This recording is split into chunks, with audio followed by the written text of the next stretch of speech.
As it says in the description in this series, this video is on catches with the skew chisel. Now, it's not a matter of if you have a catch, it's when you have a catch. A catch can occur at any time doing any of the cuts that I've shown previously. The planing cut, V cuts, end cuts, peeling cuts, rolling a bead. They will all give you a catch if you lift the bevel off the timber. The skew chisel relies solely on bevel contact of its cutting edge to cut. You lift the bevel off, you are asking for trouble in every case. Now what I'll try to do is explain how the catches occur so that you can rectify that when you get one. The thing that you've got to remember is that if you do have a catch, switch the lathe off, fit the chisel back into it, into where you had the catch, and try to work out why you had the catch. I call it the autopsy of a catch. So the first cut that generally people start off with is a planing cut. Now there's a couple of reasons you can get a catch with that. If you don't put the bevel in contact properly and you get it too high, it will grab. This is caused because the bevel, the heel of the bevel, was not brought into contact first. You must get the heel down first and then raise the cutting edge into it until it starts cutting. Smooth this off again.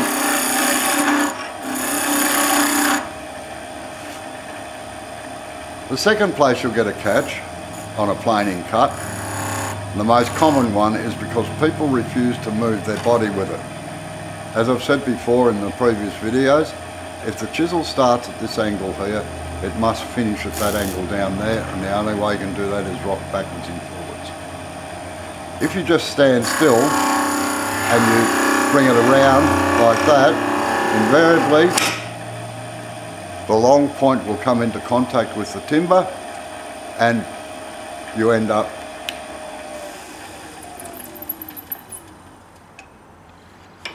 with that, a nice spiral.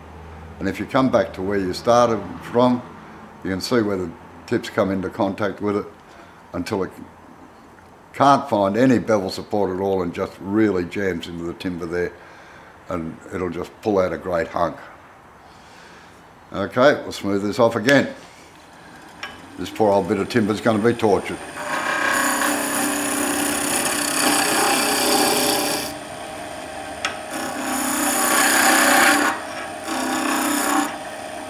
Now the third time you'll get a catch on doing a planing cut is if you hear this sound, and I think I covered it in the planing cut anyway, but if you hear a ticking noise like that, and you can actually feel it in the chisel's wobbling like this, trying to find bevel support behind it. It generally leaves a fairly rough sort of finish too. Tends to chop it about a bit. That's an easy fix. You just bring the heel of the bevel into contact with the timber and start the cut again.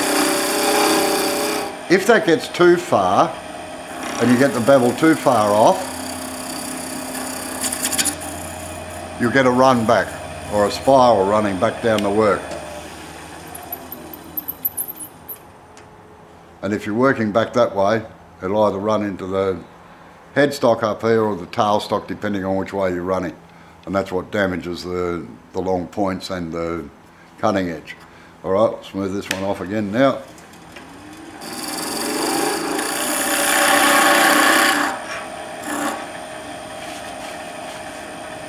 Now the next one was V cuts. It's very hard to get a catch with a V cut.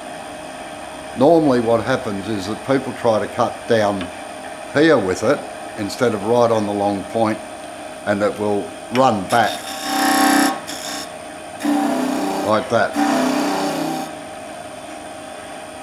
If you've got the long point in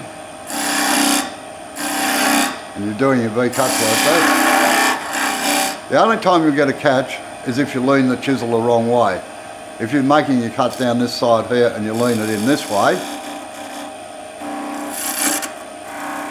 it'll get a catch and rip this corner out here. So always be wary that the chisel is either straight up and down so that you're getting that cut in there like that, okay? Another problem that you have sometimes is people tend to lever up over the timber. Like if your tool rest is here like this and your timber's up here, what a lot of people do is lever over the timber here, and it creates a gap down in there, and suddenly the chisel will slam into the tool rest. And if you're in a group situation, trust me, everybody will turn around to have a look. I'll just see if I can do it.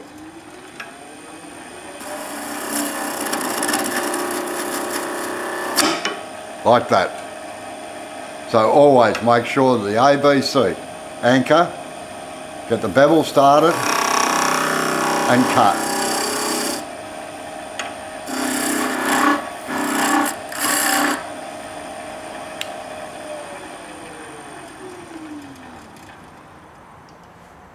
Now an end cut is it's not technically a catch. What it is it tries to take too much timber off, and just in some cases, if you held it in a chuck like this, if you were doing a box or something like this, normally this is all done between centres, but so as I can see the ends, I've done it this way. If you bring the chisel in too quickly, it just grabs into the timber and can split it and spit it out of the chuck. I'm not going to spit it out of the chuck. So whenever you're doing a peeling cut, don't try to use the whole chisel until you get experienced. Just use the blade of the chisel, about half of it,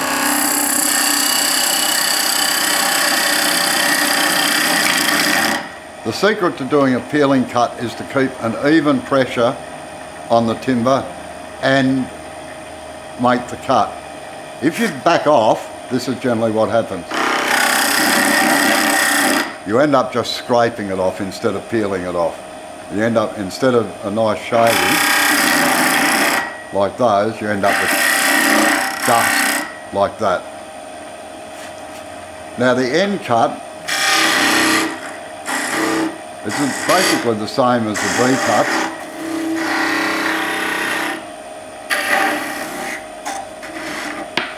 In that if you get the chisel, instead of having it just leaning out a little bit like that, and you get it in there, and it catches back up here somewhere. So I'll just try to do it like that, and it'll spit the chisel back. And normally the chisel will go flying, and you can see it's actually knocked it a little bit off centre there as well in the chuck. So always be aware that when you're doing an end cut, that the back of the chisel has clearance in the cut. You should just be cutting basically with the bevel behind the long point there. Now the last one is on beads. And this is where most people do get the most catches.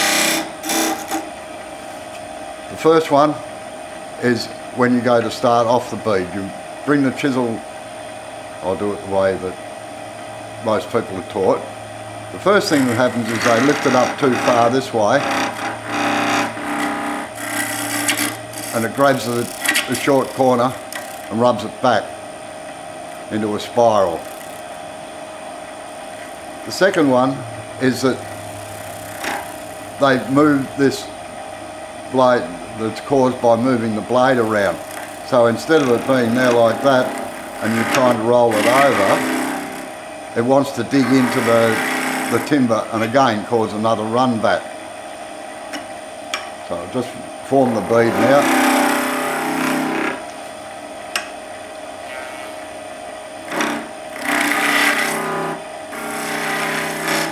We'll form another one beside it.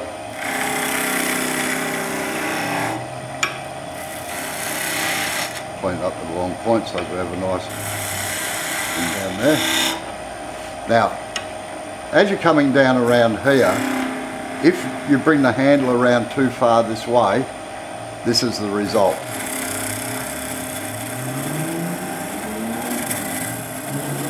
No, it's not going to do it properly. But I'll try and do it. It slams into the timber, slams down onto the rest and comes out of the way. So always maintain bevel contact down. Now the last one where you'll get a catch is when you get to the bottom here. You overcook it and you bring the tool back here and bring that edge in. And that will spit it back that way as well. Or it'll run into this bead here as well. Either one, you'll either catch on one or the other and it'll just spit it back the way that goes. That is why as soon as you've finished the cut, don't leave the chisel in here like this and call out to your mate and say, "Oi, come and have a look at a great bead I've just done." Because 9 times out of 10, you'll just move it a little bit and it'll grab and spit back at you. So as soon as you have finished the cut, take the chisel out of the way so that it is no longer in contact with the timber. Now I hope that helps you identify catches and hopefully how to fix them. Okay, that was fun. Thank you for watching.